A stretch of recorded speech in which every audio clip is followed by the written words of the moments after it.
Teman-teman semua kita giliran dulu untuk menambah semangat. Angkatan 1, Ya. kelompok kita, kelompok 1 dulu. Oke. Monggo berdiri. Mana angkatan 1? Ayo, ya mana angkatan 1?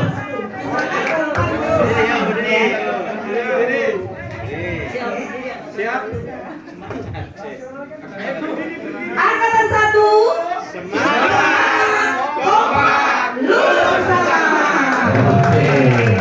Ya, terima kasih. Lanjut, Ibu. Ya, baik.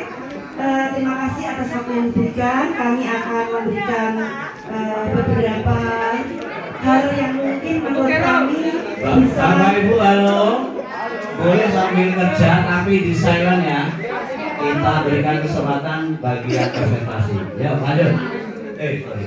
Mungkin nanti bisa kita diskusikan karena di sini kami berupaya untuk menanggapi berbagai fenomena. Di sini ada perumahan khusus Muslim.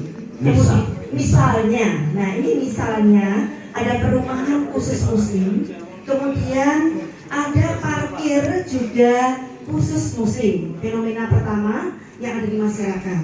Kemudian fenomena yang kedua, ada pembangunan masjid, kemudian berdampingan dengan tempat ibadah lain, misalnya gereja atau dan sebagainya.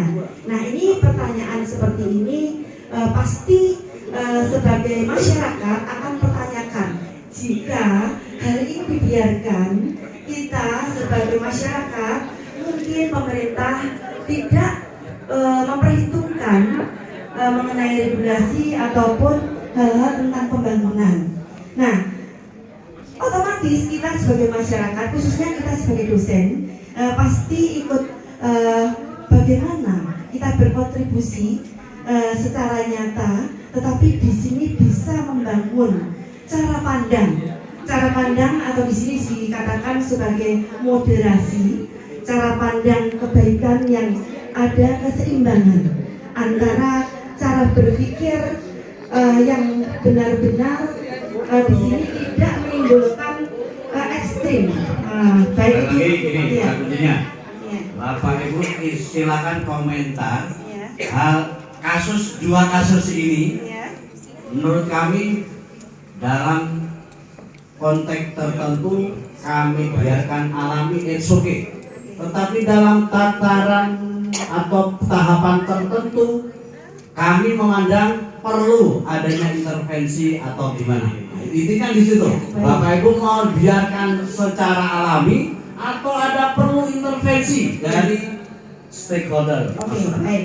Jadi kami kiranya perlu, meskipun kita biarkan secara alami karena memang ini kebijakan dari pemerintah, tetapi bagaimanapun juga kita perlu memberi intervensi karena bidang kita adalah dunia pendidikan, di mana mahasiswa sebagai generasi penerus bangsa yang nantinya akan menjadi calon pemimpin bangsa. Oleh karena itu perlu kita tanamkan cara pandang yang moderasi beragama. Antara lain yang kami tuliskan di sini adalah perlunya kita pemahaman moderasi itu sendiri, moderasi beragama, baik secara pribadi sebagai dosen maupun penanaman kepada mahasiswa, khususnya mungkin yang berkaitan dengan keagamaan atau mungkin yang bisa diterapkan pada secara kemanusiaan ke masyarakat. Kemudian perlu kita menanamkan pendidikan karakter. Itu sebenarnya sudah ditanamkan sejak dini. Tetapi di pendidikan perguruan tinggi yang merupakan ujung tombak dari pendidikan kita. Nah, oleh karena itu pendidikan karakter ini penting sekali. Karena di sini dengan karakter mental, kemudian moral, ini juga akan membangun bagaimana nantinya akan bersikap dengan keadaan yang ada di sekitar masyarakat. Kemudian komitmen berbangsa dan menyebarkan kedamaian. Tugas kita tidak hanya sebagai dosen harus berusaha menyebarkan kedamaian supaya intrik-intrik yang ada di masyarakat paling tidak bisa redam, paling tidak kita bisa membedakan mana yang benar, mana yang salah. Komitmen kebangsaan, kita paham bahwa kita hidup di Indonesia, ada aturan, ada peraturan, ada perundang-undangan. Misalnya Undang-Undang Dasar 45 dan regulasi di bawahnya.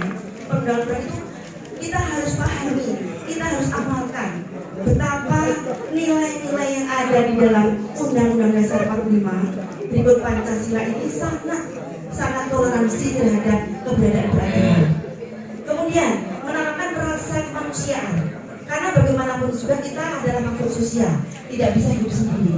Kita harus melihat bukan karena agama, tetapi kita sebagai manusia tidak bisa hidup sendiri.